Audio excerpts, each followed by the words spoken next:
रामविचित्ररूपमनिषु यश्चक्षुषोर्भूषणं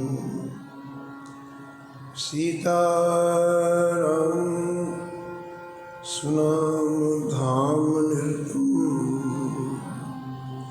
तं सद्गुरुं संभजे। नीलाम्बुज श्यामलकोमलांगं सीतासमारोपितवामभागं पाणो महासायकचारुचापं नमामि रामं रघुवंशनाथं। यत्र यत्र रघुनाथकीर्तनं तत्र तत्र कृतमस्तकाञ्जलिं बाष्पवारि परिपूर्णलोचनं मारुतिं नमत राक्षसान्तकम्। वाञ्छाकल्पतरुभ्यश्च कृपासिन्धुभ्येव च पतितानां पावनेभ्यो श्रीवैष्णवेभ्यो नमो नमः। भक्ति भगवन्त गुरु चतुर्नाम बपु एक, इनके पद वंदन किए नासत विघ्न। हरि जो आए विराजिए, कथा सुनहु इतिहास, तुम श्रोता या मान के, तुम पद रजमुआ,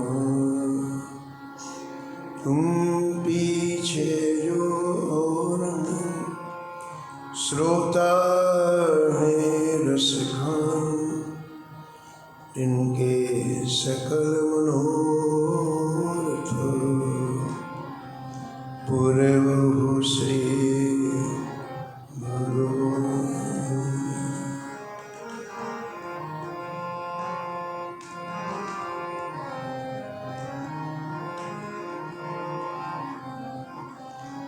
राधे राधे गोविंद गोविंद राधे।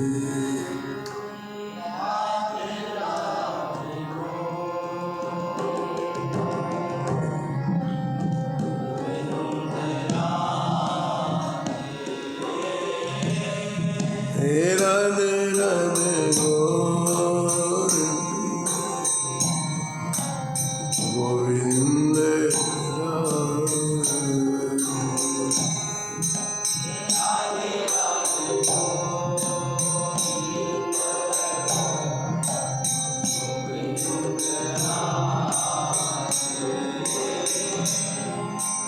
गोविंद राधे बोलो गोपाल राधे।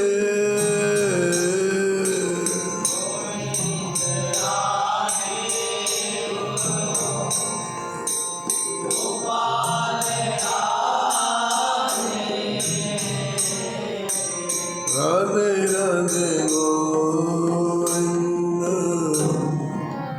गोविंद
हे राधे राधे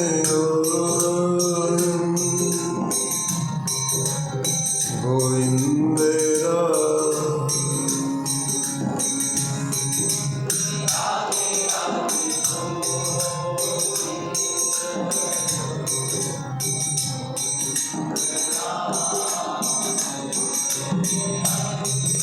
गोविंद राधे गोपाल राधे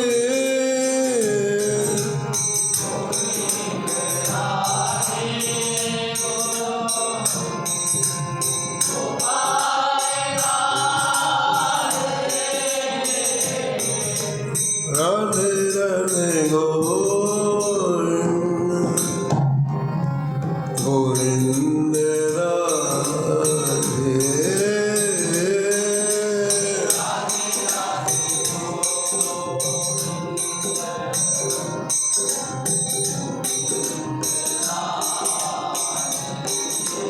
हे राधे राधे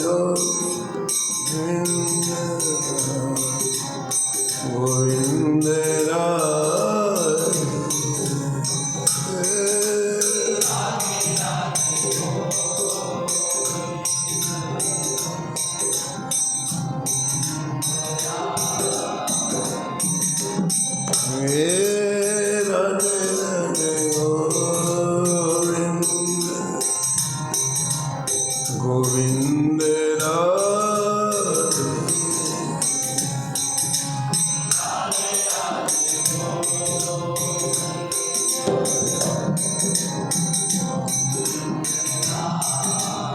श्री जानकी वल्लभ की श्री मंगल मूर्ति हनुमान जी महाराज की सपरिकर श्री उत्तमाल जी की सब संत भगवान की श्री स्वामी अग्रदास जी महाराज की श्री नवाजी महाराज की श्री प्रियादास जी महाराज की श्री वृंदावन धाम की श्री बांके बिहारी लाल की श्री राधा लाल की श्री गिरिराज जी महाराज की श्री यमुने महारानी की श्री राम नाम महाराज की श्री महाराज जी की जय जय श्री राम।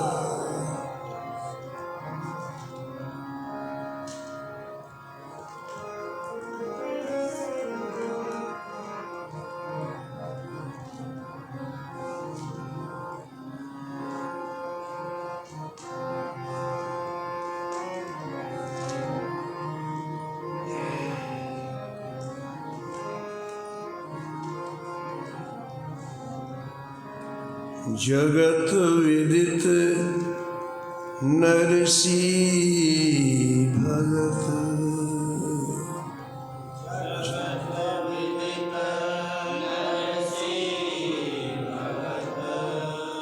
जिन गुर्जर धर पावन करी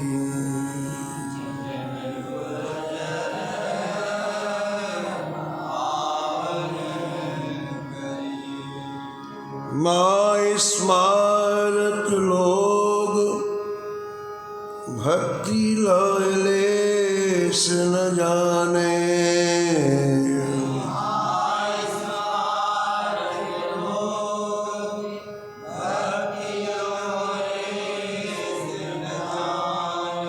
माला मुद्रा देखो तास की निंदा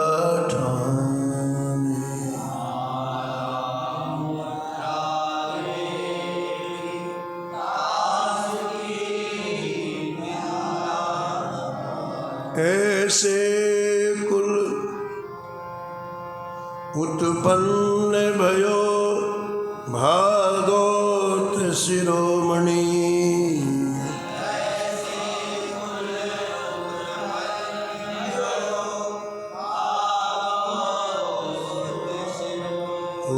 सरते सर क्यों खंड दो सही खोयो जिन।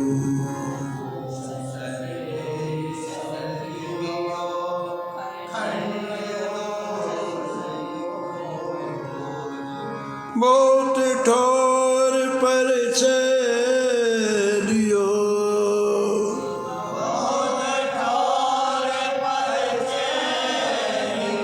रस रीत भक्ति हृदय धरी।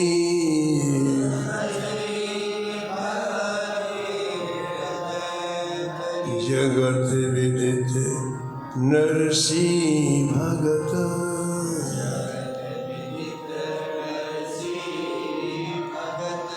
जिन गुर्जर धर पावन करी।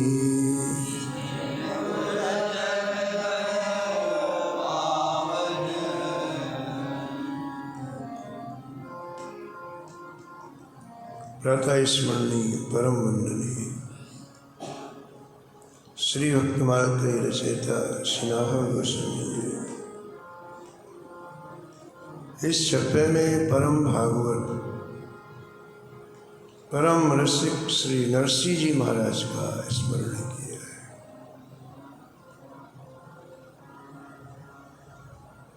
और निष्कर्ष के रूप में कहते हैं कि श्री नरसिंह जी संपूर्ण संसार में प्रसिद्ध हुए, जगत विदित।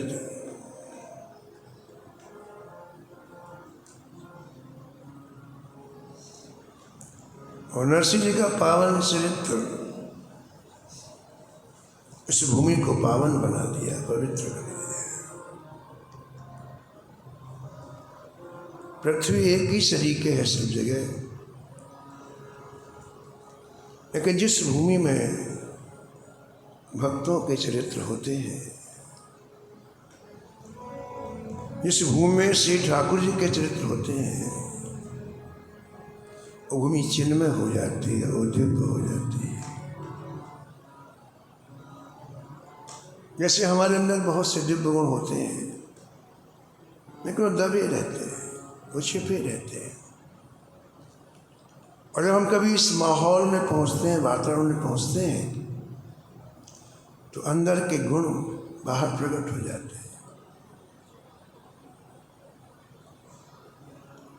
ऐसे पृथ्वी में जगह जगह विभिन्न प्रकार के अणु परमाणु हैं।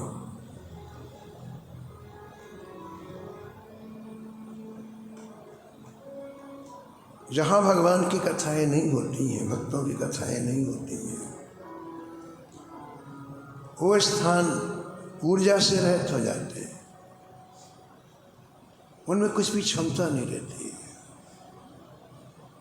कितना भी बढ़िया स्थान हो, कितना ही बढ़िया आश्रम हो, लेकिन यदि वहाँ कथाएं नहीं होती हैं, तो वहाँ के अणु परमाणु मृतप्राय हो जाएंगे। आपको कोई अनुभूति नहीं होगी, आपको कुछ एहसास नहीं होगा। और भगवान की कथाएं, संतों के चरित्र उस भूमि को इतना दिव्य बना देते हैं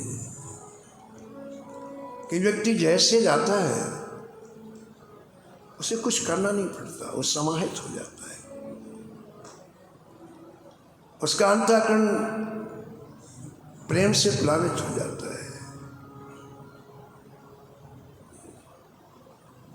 भगवान शंकर के परम पावन चरित्र में लिखा है कि शंकर जी पराम्बा पार्वती जी के साथ नंदीश्वर में बैठ के जा रहे थे। एकाएक जंगल में नंदीश्वर से उतर पड़े शंकर जी और एक टीले में जाकर के लोट लगाने लग गए।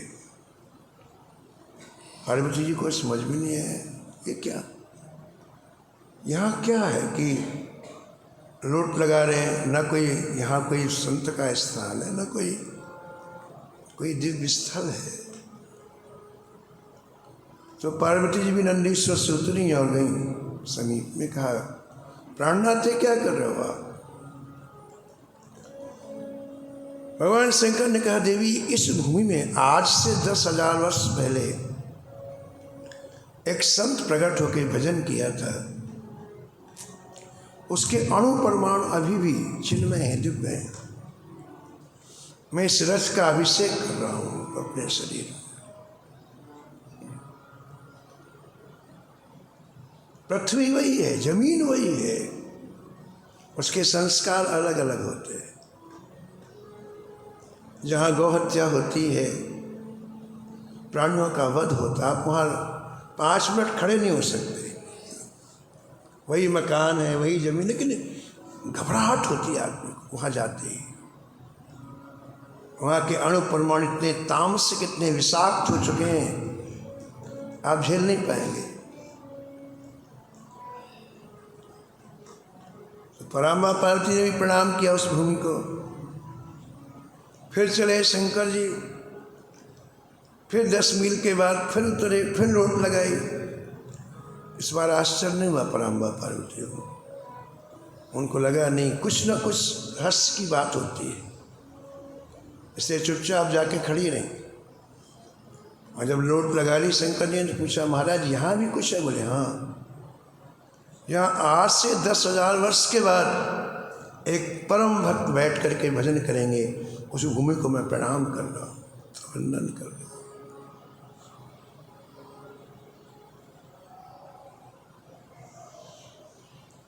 पूज्य प्रेमानंद जी महाराज बहुत अच्छी बात कहते हैं कि इन चरित्रों के बिना उस भूमि की महानता दब जाती है। इसलिए चरित्र जरूर होना चाहिए, चाहे वो आश्रम हो, चाहे वो घर हो, चाहे वो स्थल हो। नहीं, अणुपरमाणु मर जाएंगे, बिल्कुल कुछ नहीं मिलेगा। और अगर ये चरित्र भक्तों के होते रहे तो पावनता मेंटेन रहती है, पवित्रता मेंटेन रहती है। वही यहाँ कह रहे हैं मूल क्षेत्र में श्री नाभाजी महाराज कि नरसिंह जी का चरित्र जहाँ जहाँ गाया गया वो भूमि परम पावन पवित्र हो गई। यहाँ पवित्रता और अपवित्रता का मतलब क्या है बताओ आप? एक पवित्रता तो ये होती है कि कचरा पड़ा है, आपने निकाल दिया, धूल है, आपने झाड़ू लगा दिया, पानी से धो दिया, एक तो पवित्रता भी कहलाती है। ये बहुत हल्के दर्जे की पवित्रता है।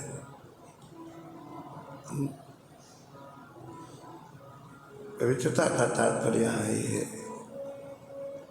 कि हृदय विकार रहित हो जाए, मल रहित हो जाए। वो इन चरित्रों के बिना होता ही नहीं हो, उसकी कोई विधा आज तक बनी नहीं।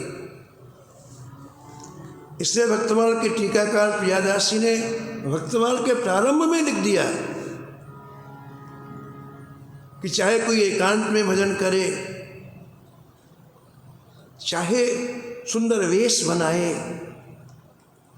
चाहे अनेक तरह के व्रतों का पालन करे, चाहे त्याग से भरपूर जीवन हो, और ये भी समझ ले कि बस प्रेम ही सार है, लेकिन फिर भी अगर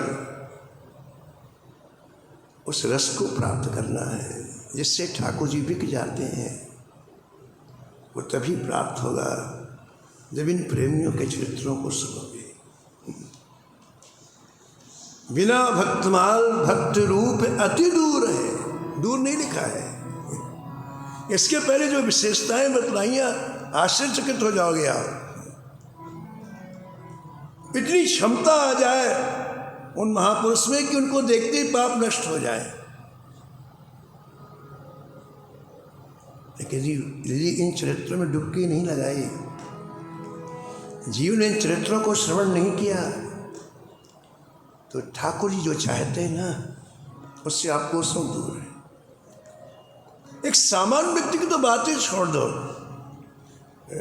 लेकिन जो इतनी ऊंचाइयों में पहुंच गए और इन चरित्रों का स्पर्श प्राप्त नहीं हुआ, वो भक्ति प्राप्त नहीं करेंगे जो भक्ति ठाकुर जी को बस में कर देती।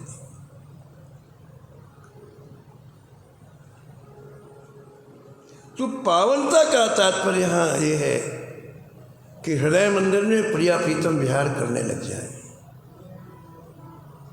जगत विदित नरसी भगत,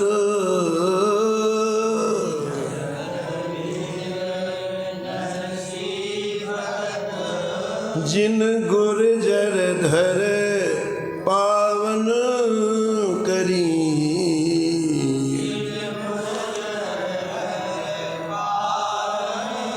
जिन गुर्जर धर पावन करी।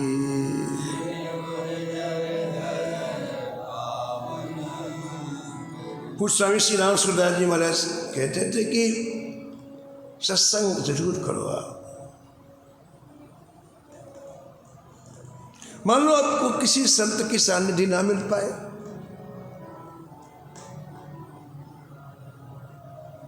आपको सत्संग करने का समय ना मिल पाए, तो पूज्य स्वामी जी कहते थे कि आप उनके चरित्रों को पढ़ो, उनके चरित्रों को पढ़ो, उनके चरित्रों को श्रवण करो, ये भी सत्संग है। हम नरसिंह जी से नहीं मिल पाए, हम लोग तुलसीदास जी से नहीं मिल पाए, लेकिन आज हम उनका चरित्र गाते हैं तो साक्षात रूप से प्रकट होकर के अपनी कृपा दृष्टि से हमें देखते हैं। ये तो सत्संग है। उनकी कृपा विलोकन से हमारा जीवन गुजर जाए। संत की कृपा विलोकन से जो जीवन गुजरे हैं उनमें अपावनता नहीं रह पाती है। और ऐसे अभागे लोग जिन्हें पूरे जीवन में कभी संत की कृपा दृष्टि नहीं मिली, वो चाहे लाखों जन्म ले लें, उनकी अंतःकरण की मलिनता दूर नहीं होगी।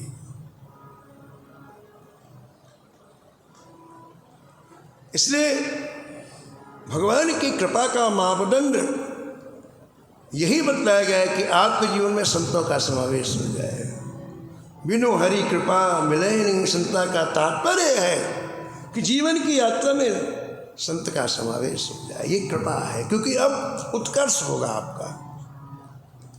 अभी हमने लाखों जीवन लिए, करोड़ों, उनमें अपकर्ष हुआ, उसमें हम नीचे गिरे, पतन हुआ। न जाने कितनी बार नरक की यात्रा की हमने, लेकिन हरि कृपा हुई और किसी संत की कृपा दृष्टि आपके ऊपर पड़ी, आपका उत्कर्ष चालू हुआ। ये भी सत्संग है। गीता में लिखा है, न मे भक्ता प्रणश्यति, मेरे भक्त का कभी नाश होता ही नहीं है। मेरे भक्त को जब पुकारो सामने प्रकट हो जाता है। भगवान कहते हैं मेरे भक्त का नाश नहीं होता। तो जब हम चरित्र के माध्यम से उनका स्मरण करते हैं वो प्रकट हो जाता है। और नामाजी तो एक गारंटी लेटर और दे दिया कि आप जब किसी भक्त का चरित्र श्रवण करते हैं तो भक्त अपने भजन की पूंजी का कुछ हिस्सा आपको दे देते हैं। इससे बड़ा लाभ दुनिया में कुछ है? व्यक्ति वस्तु देता है, पदार्थ देता है, लेकिन क्या कोई भजन की पूंजी देता है? ऐसे उदार तो संत हैं कि भजन की पूंजी दे देते हैं। कितने दयालु हैं, कितने कृपालु हैं। इसलिए इन संतों के चरित्र जहाँ होते हैं वो पृथ्वी पवित्र हो जाती है। मद भक्ति युक्तो, मद भक्ति युक्तो भूनम पुनाति, मद भक्ति युक्तो। इन चरित्रों को गा गा करके व्यक्ति प्रेम के समुद्र में डूब जाता है। प्रियदास जी लिखा है, कितना कठोर हृदय हो, लेकिन भक्तचरित्र का स्पर्श होते ही वो चूर चूर हो जाता, वो चट्टान बिखर जाती है और उसमें प्रेम रस उत्पन्न हो जाता है। होए चूर चूर नेक हृदय लगायो सो। नेक सुन लो आप, तो जो चट्टान है ना जिसमें जड़ता आ गई है तो बिखर जाएगी। आज भी भारत के वो क्षेत्र जहाँ संतों का पदार्पण नहीं होता है, आज भी भारत के वो क्षेत्र जहाँ संतों के पवित्र यश का गान नहीं होता है, आज भी नरक बने हुए हैं। आज भी पशुवत जीवन, जैसे पशु का जीवन होता है। आज भी जाओ आप, विश्व के ऐसे बहुत से भाग हैं, जाके देखो आप, पशु के शरीर के जीवन जी रहे हैं। लावा जी महाराज कहते हैं कि भक्तों के चरित्र से ये संपूर्ण विश्व पवित्र होता है। इसलिए आज इन चरित्रों की बड़ी आवश्यकता है।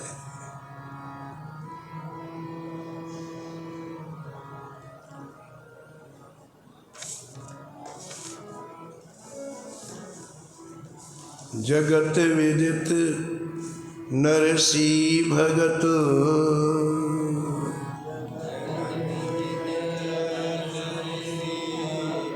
जिन गुर्जर धर पावन करी।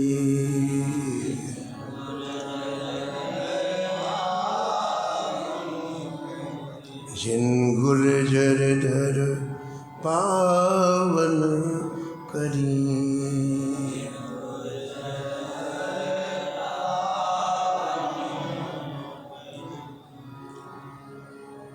इस पंक्ति में गुजरात का नाम लिया है। भागवतकार कहते हैं कि भक्ति ने स्वयं नारद जी से कहा कि मैं द्रविड़ देश में उत्पन्न हुई, कर्नाटका में मैं बढ़ी, महाराष्ट्र में मैं कहीं कहीं रही, और गुजरात में तो बिल्कुल जीर्ण शीर्ण हो गई। स्वयं भक्ति महारानी कह रही है। क्वचित क्वचित महाराष्ट्रे गुर्जरे जीर्णतां गतः। भक्ति कहाँ जीर्ण होती है? जहाँ विमुखों का बाहुल होता है, जहाँ नास्तिकों का बाहुल होता है, भक्ति वहाँ दब जाती है। जहाँ लोग भक्ति का विरोध करते हैं, उस समय गुजरात की यही स्थिति थी। वाम मार्गी विधर्मी का बाहुल था। अवैष्णव हतो देश, जिस देश से वैष्णव नहीं होते हैं वह देश अपवित्र हो जाता है। तो उस काल में गुजरात में वैष्णव नहीं थे, पूरी भूमि अपावन थी, और भगवान ने ऐसा अनुग्रह किया कि उस भूमि को पावन करने के लिए अपने प्रिय भक्त नरसिंह जी को भेजा उस भूमि में। नरसिंह जी का जन्म हुआ गुजरात की भूमि में। कैसे लोग रहते थे गुजरात में? महास्मारत लोग भक्ति लवलेश न जाने।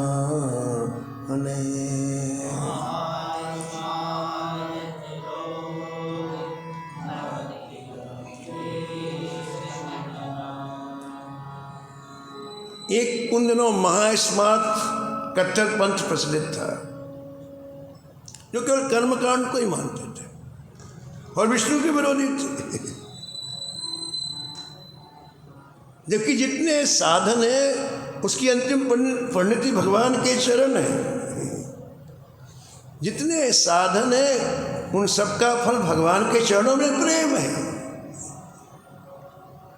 लेकिन महाराज, अच्छे लोगों का संग ना प्राप्त होने से व्यक्ति अपने लक्ष्य से भटक जाता है,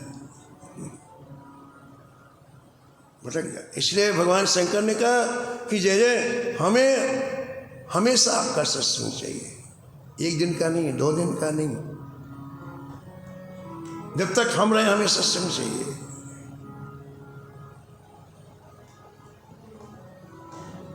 पद सरोज अनुपायनी भक्ति सदा सत्संग सदा। कब कचरा आ जाए और झाड़ू नहीं लगेगी तो और भरता जाएगा। सत्संग झाड़ू है, रोज साफ कर देता है अंतःकरण को, मलिनता दूर हो जाती है। दर्पण देखते ना हम शीशे में, थोड़ा सा गंदगी आए तो चेहरा नहीं दिखाई पड़ता है, और दर्पण साफ रहेगा तो अपना चेहरा दिखाई पड़ता है। तो व्यक्ति जब सत्संग प्राप्त नहीं होता तो अर्थ का अनर्थ निकालता है। इसलिए कई लोग भागवत के श्लोकों का अनर्थ अर्थ करते हैं, कई लोग रामायण का अनर्थ करते हैं। जीवन में सत्संग प्राप्त नहीं हुआ। सत्संग एक ऐसा प्रकाश है जिससे व्यक्ति यथार्थ निर्णय लेता है। तो ये लोग कर्मकांड को मानते हैं, लेकिन भगवान विष्णु का विरोध करते हैं। कोई भी सद्गुण इतना ऊंचा ना निकल जाए कि भगवान दब जाए, इसका ध्यान रखना। व्यक्ति के अंदर एक जो अहंकार होता है ना, सूक्ष्म अहंकार, वो अपनी बात को पुष्ट करने के लिए भगवान को पीछे कर देता है। फिर विवेक से काम करना चाहिए। ऐसा लिखा हुआ है कि युधिष्ठिर जी को नरक देखना पड़ा। क्यों देखना पड़ा? बोले वो झूठ बोले। क्यों बोले? युद्ध के मैदान में भगवान श्री कृष्ण ने कहा युधिष्ठिर जी से कि बोलो आप अश्वस्थामा हतो, बोलो।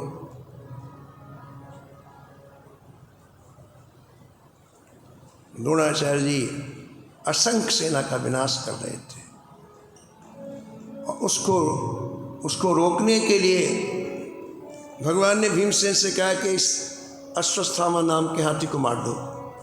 मार दिया और कहा कि आप बोलोगे तो युद्ध बंद कर देंगे वो, क्योंकि द्रोणाचार्य जी ने संकल्प प्रतिज्ञा की थी कि मेरा पुत्र मारा जाएगा तो मैं युद्ध नहीं करूँगा फिर। तो इतने लाखों लोगों की जान बचाने के लिए भगवान ने कहा युधिष्ठिर जी से कि आप बोलो अश्वस्थामा हतो। ठीक है, देखो कितना माइन्यूट होता है, कितना सूक्ष्म होता है हर भाव। तो युधिष्ठिर जी ने एक विचार किया, मैं तो सत्यवादी हूं, मैंने पूरे जीवन सत्य बोला, अब मैं सत्य कैसे बोलूं? ठीक है, युधिष्ठिर जी के मन में क्या बात आई कि मैं तो सत्यवादी हूं बाबा, मैं असत्य कैसे बोलूं? अच्छा बताओ, सत्य किस लिए बोला जाता है? इनकी प्रसन्नता के लिए। श्री जानकी वल्लभ जी की, श्री राधा माधव की प्रसन्नता के लिए सत्य बोला जाता है, या जो भी दिव्य गुण है उनको अर्जित किया जाता है। और वो सत्य ऐसा ना हो कि ठाकुर जी ऊपर निकल जाए। ठीक है कि नहीं? यही भूल हुई युधिष्ठिर जी से। सत्य को श्री कृष्ण ने ऊपर कर दिया। श्री कृष्ण का बोलो, उनको तुरंत बोल देना चाहिए था। हमारे हर कार्य की पढ़ने ठाकुर जी की प्रसन्नता है, हमारा अलग से कोई अस्तित्व तो नहीं है। अगर आपने अलग अस्तित्व बना रखा है, आप कभी दास नहीं हो सकते, ठाकुर जी के सेवक नहीं हो सकते हैं। सेवक का तात्पर्य तत् सुख सुखित्वम, ठाकुर जी के सुख में सुखी होना। जो श्री कृष्ण बोले कि बोलो, उनको बोल देना चाहिए। उन्होंने अपनी बुद्धि लगाई और वही खतरनाक हो गई। जो भगवान के बोलने के बाद अपना विवेक लगाया, उसी ने काम तमाम कर दिया। युधिष्ठिर जी बोले लेकिन घुमा के बोले, जैसा ठाकुर ने कहा वैसा नहीं बोले। अश्वस्थामा हतो नरो वा कुंजरो, अपने मन से लगा दिया। नरो वा कुंजरो, नहीं पता हाथी है कि मनुष्य है। इसलिए उनको नरक का मुख देखना पड़ा। प्रेम में यही बात है, कोई भी सद्गुण, कोई भी आपके जीवन की विशेषता कभी ठाकुर से ऊपर ना निकल जाए, नहीं आप अपराध की सीमा में आ जाएंगे।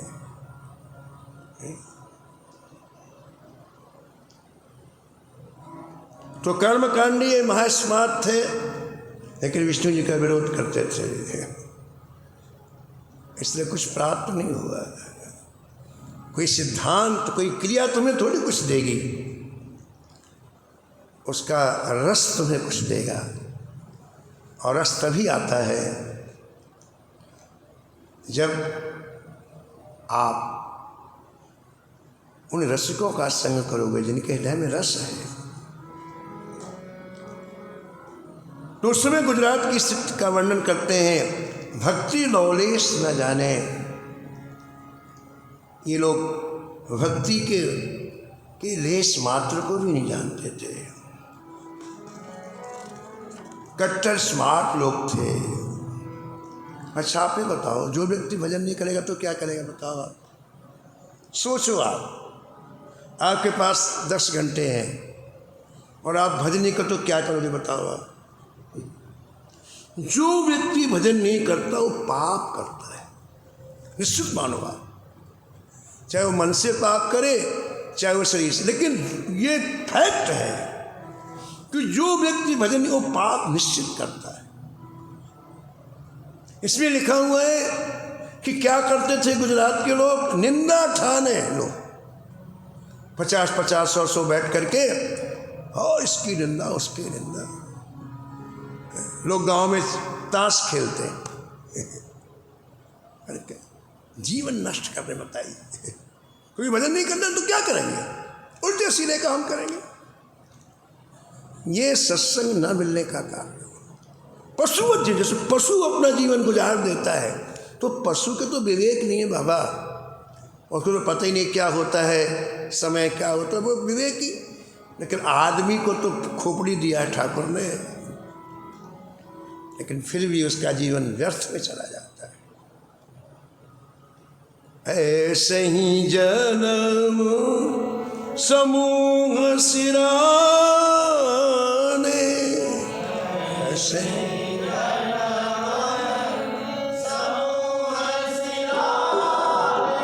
ऐसे ही जन्म समूह सिराने,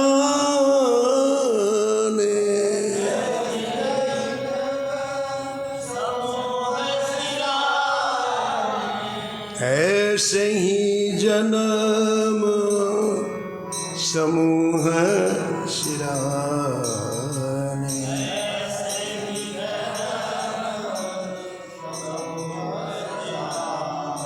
प्राणनाथ रघुनाथ से तेज प्रभु,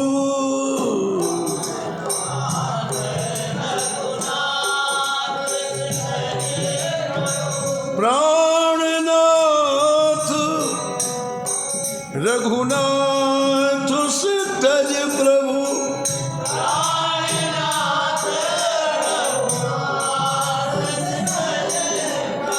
सेवत चरण बिराने,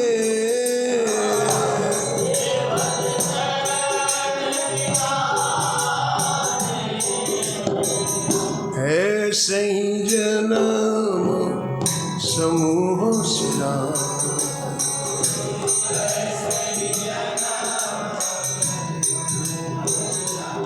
जय जय ऐसे ही जन्म समूह सिराने।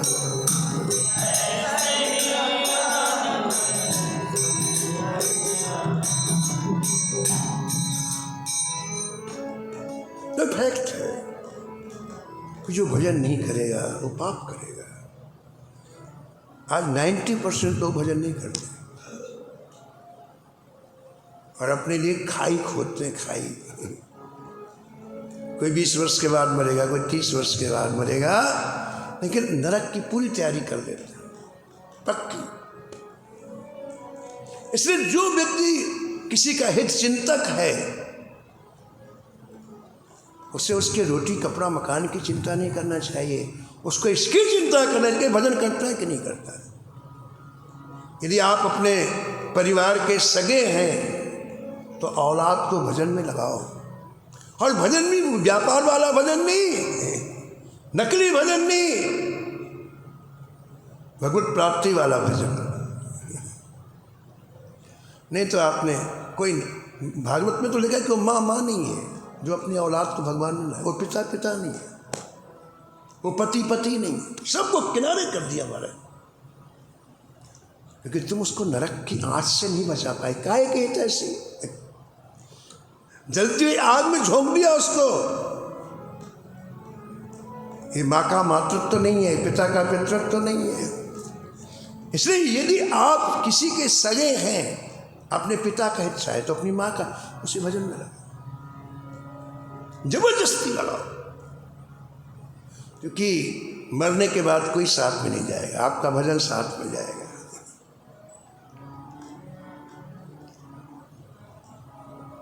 तो ये लोग निंदा करते बैठ करके, न खाने योग्य पदार्थों को अभक्ष भक्षण करते, यही हो रहा है। अरे भाई इनकी बात छोड़ो, ऐसे ऐसे लोग जो लोग कथा करते हैं वो भी इस दोष से नहीं बचे। ये निंदा एक ऐसी भयंकर बीमारी है, पर निंदा सम अघन गरीसा, ऐसा गुस्सा बोले जितने बड़े बड़े पाप हैं उनमें सबसे शिरोमणि पाप दूसरे की निंदा है। अघन इतना गरीस, इतना भारी पाप कोई नहीं है। क्यों ऐसा कहा बताओ आप? सब पापों का राजा दूसरे की निंदा क्यों कहा? उसका कारण सुनो आप। पहली बात तो है कि जिसकी आप निंदा करते हैं उसके यश शरीर की हत्या कर देते हैं। संसार में हर व्यक्ति का यश है, चाहे कम हो चाहे ज्यादा हो, जितने लोग सबका यश है। और आप जब किसी से घुसुर पुसुर करते हैं, चुगली करते हैं, तो बेचारे के यश शरीर को आपने मार दिया, हत्या कर। और श्री विजयानंद जी महाराज ने लिखा है रामचरितमानस के टीकाकार कि जैसे शरीर की हत्या करने का दोष होता है, वैसे यश शरीर की हत्या करने का भी पाप लगता है। आपको नरक भोगना पड़ेगा। किसी के यश शरीर को मार दिया ना आपने, अब आपको नरक भोगना पड़ेगा। और दूसरी बात यह है कि इस निंदा के अणुपरमाणु इतने सूक्ष्म होते हैं कि जब आप किसी की निंदा करते हैं तो वो विकार आप में चलाता है। कैंसर वाले के लिए डॉक्टर को कहा जाता है कि भाई सावधान है ना, कहीं कैंसर के परमाणु तुम्हारे में ना आ जाए, तो पूरे अपने आप को सुरक्षित करके फिर कैंसर के रोगी का इलाज करता है। गीता प्रेस की बात है, वहाँ गोरखपुर में कैंसर हॉस्पिटल है, श्री हनुमान साहब पोदार भाई जी कैंसर हॉस्पिटल। तो मुझे एक डॉक्टर को झोंके से अंगुली खुली रह गई और कैंसर का प्रमाण प्रवेश कर गया। डॉक्टर के इतना विषाक्त कैंसर का, ऐसे निंदा के प्रमाण इतने विषाक्त हैं कि जेवा से आपने निंदा की वो विकार जरूर जीवन में आपके आ जाएगा, आपको पता नहीं चलेगा वो पहुंच गया। यहाँ गोरेगांव में एक महात्मा संतों की निंदा करता रहता, हमेशा किसी के चरित्र पर। बाद में महाराज जी उसके 20 बच्चे हुए, 10-15 पत्नियां रखी उसने। ये प्रवेश आपको नहीं पता, प्रवेश कर जाता है। हम लोग इंदौर गीता भवन जाते थे, तो एक रामायणी जी थे, क्या बात, अपने को लिखते अंतर्राष्ट्रीय रामायणी, और किसी संत को सहन नहीं कर पाते, बस हर संत की निंदा करते महाराज। एक हमारे परिचित संत थे, बहुत बड़े फक्कड़ संत थे, स्वामी श्यामानंद जी महाराज, बहुत फक्कड़ संत थे। तो लोग उनकी प्रशंसा करें तो उनको जलन हो, तो जब उनका टर्न आए ना बोलने का, तो रामायण की करते उनकी निंदा करते। सबको आधा घंटे बोलने के लिए दिया, तो अपने टर्न में रामायण कर उनकी निंदा करें। महाराज जी आंखों देखी घटना है, 7वें दिन उसकी जीभ में लकवा मार गया, ये बिल्कुल आंखों देखी घटना।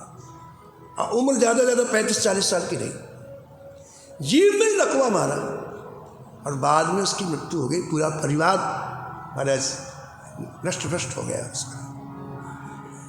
कैंसर होता है, कैंसर के परमाणु किसी के निंदा के परमाणु होते हैं। इसलिए जैसे भगवत प्राप्ति करना, उसमें दोष से बचना चाहिए। न तो निंदा करने वालों के साथ में बैठो और न कभी जीवन में निंदा करो।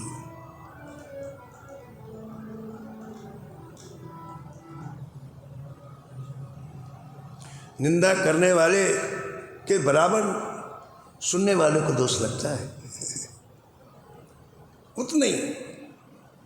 देखा है कि आप गुरु की निंदा सुननी, भगवान की निंदा, तो आपको गोहत्या का पाप तुरंत लग जाएगा।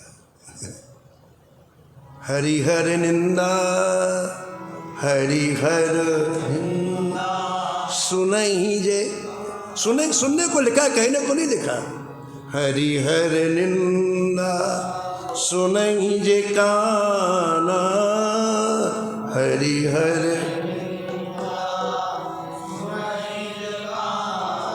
होहि पाप गोघात समाना।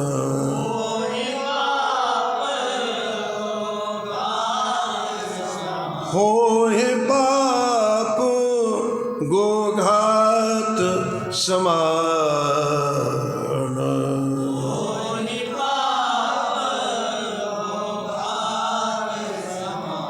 तो उस समय गुजरात की स्थिति थी।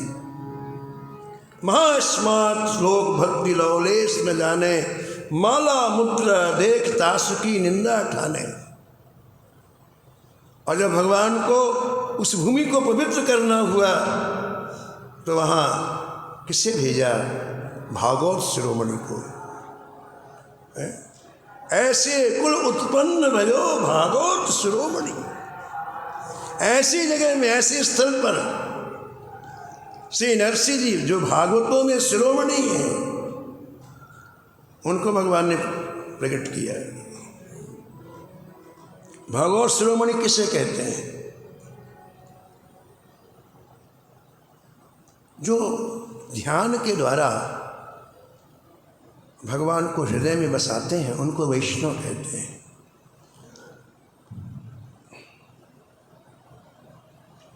जो गुरु प्रदत्त ध्यान के द्वारा अपने हृदय में श्री ठाकुर जी को इस निवास कराते हैं, बसाते हैं, उन्हें वैष्णव कहते हैं। और जिनके प्रेम पर रीझ करके स्वयं भगवान जिनके हृदय कमल में आकर के सदा सदा के लिए विराजमान हो जाते हो, वैष्णव शिरोमणि कहलाते हैं। शिरोमणि रीझ करके ठाकुर अमरीश जी वैष्णव शिरोमणि है। महाराज जी सुनाते थे, श्रीमती दास जी महाराज की एक बार नारद जी घूमते घामते अमरीश जी के पास पहुंच गए। अमरीश ने कहा कि महाराज रोज तो आपके हाथ में वीणा रहती थी, आजकल आप डायरी लेके घूमते हैं, बताइए कौन सी डायरी आज आपके हाथ में? तो अमरीश जी ने कहा, नारद जी ने कहा कि राजन, ये उन भक्तों की नामावली है जो भगवान का भजन करते हैं, और हमको भी दिखा दो महाराज। तो अमरीश जी ने लिया, पूरे पन्ने पलटते गए, अमरीश जी का कहीं नाम नहीं था। दे दिया। हम नारद जी का तो घुमक्कड़ स्वभाव ही है, एक महीने बाद फिर आ गए। देखिए इस बार हाथ में डायरी थी लेकिन रंग बदला हुआ था। पिछली बार नीली डायरी थी, इस बार लाल डायरी थी। बोले महाराज इस बार ये डायरी का रंग कुछ दूसरी? बोले हाँ ये दूसरी डायरी है। इसमें क्या? बोले देख लो। बोले इसमें उन भक्तों का नाम है जिनका भगवान भजन करते हैं।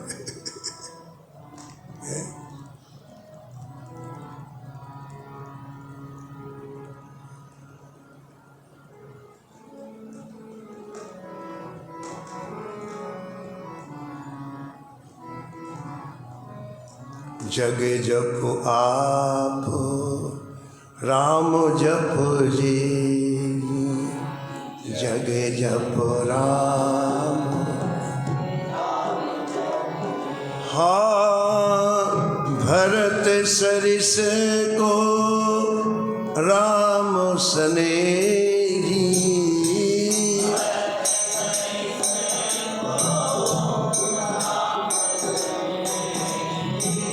जग जप राम राम जप जे।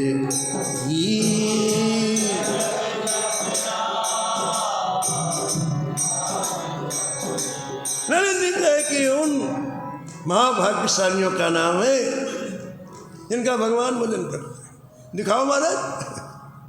जो अम्बरीश जी ने जब पहला पृष्ठ खोला तो पहला नाम अम्बरीश जी का था। एक वैष्णव होते, एक वैष्णव शिरोमणि होते हैं। वैष्णव है जो भगवान का ध्यान के द्वारा अपने हृदय में दर्शन करते हैं, और वैष्णव शिरोमणि हुए जिनका ध्यान भगवान करते हैं। नरसिंह जी का नाम वैष्णव शिरोमणि में। ऐसे कुल उत्पन्न भयो भागवत शिरोमणि।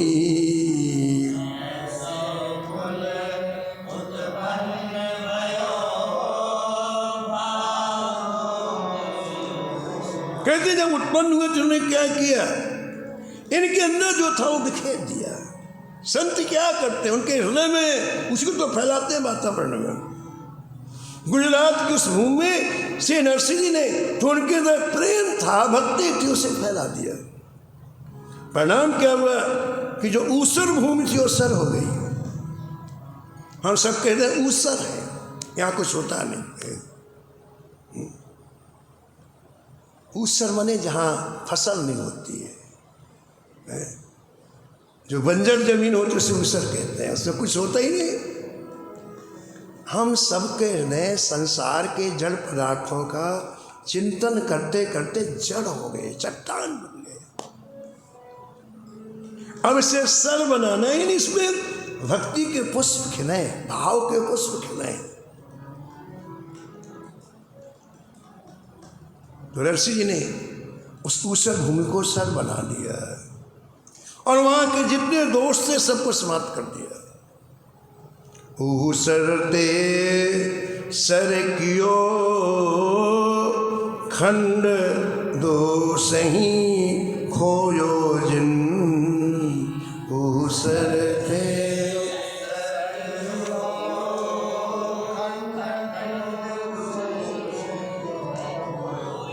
भगवान शंकर की कृपा से नरसिंह जी को महाराज रसरीति भक्ति प्राप्त हुई, श्रृंगार रस की भक्ति प्राप्त हुई, ऐसा नामाजी महाराज कहते हैं। और आप उस माधुर भक्ति को हृदय में धारण करते थे और अहर्निश श्री कुंज बिहारी जी की केली का सभी इंद्रियों से सुख लेते थे, ऐसा लिखा हुआ है। बड़ी प्यारी पंक्तियां हैं। नैनन देखो और नहीं, नैनन देखो और नहीं, श्रवण सुनो नहीं और,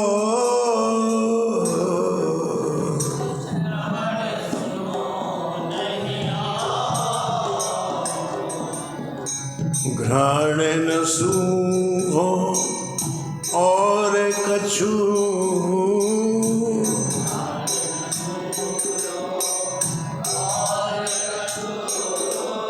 रसना कहो न और,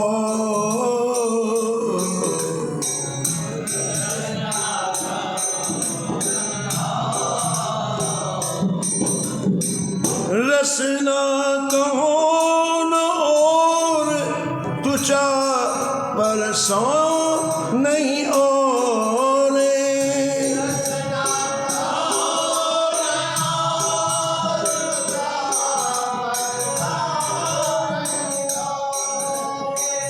कुंज बिहारी केल झेल इंद्र ने सब ठोरे।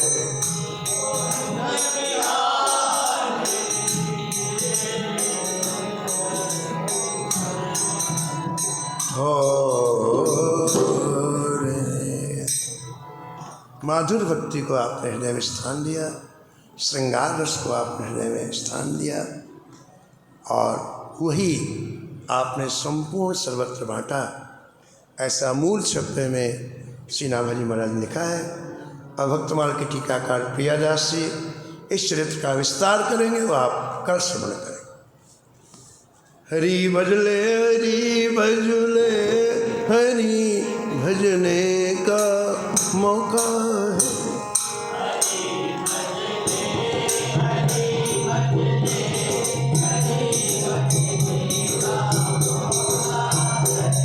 ये मौका चूक न जाए, ये मौका भी अनोखा है।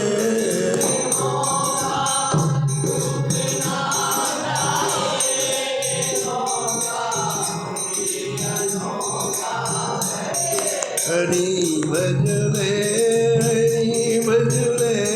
हरि भजने का मौका है।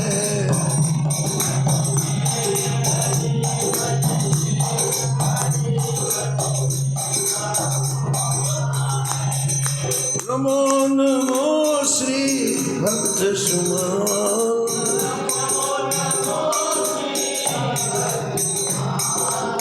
जाके सुन तो महात्म नासत। जय जय उरी झलक तोरा नंगला,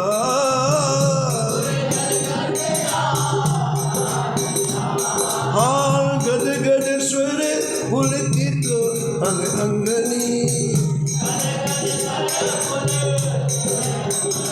जय जय लोचन बरसत हसुन जाल,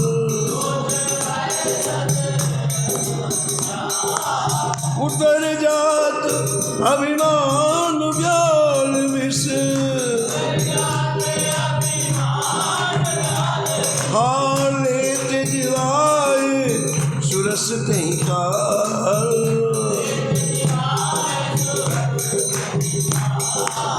नमो नमो श्री भक्त सुमाल।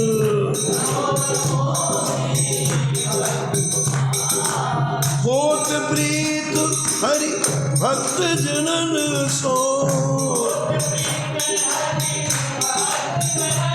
जय जय लेत शीघ्र हटि शरण प्रसाद।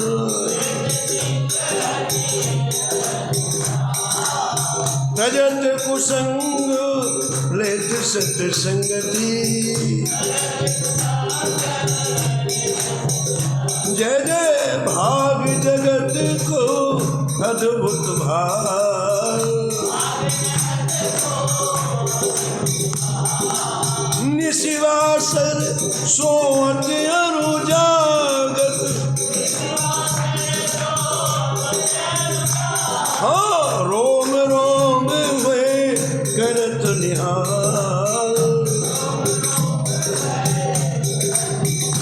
श्री अग्र नारायण दास प्रिया प्रिया,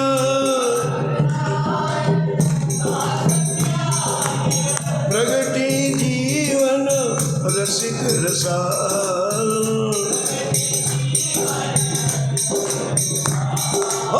नमो नमो श्री भक्त सुमाल।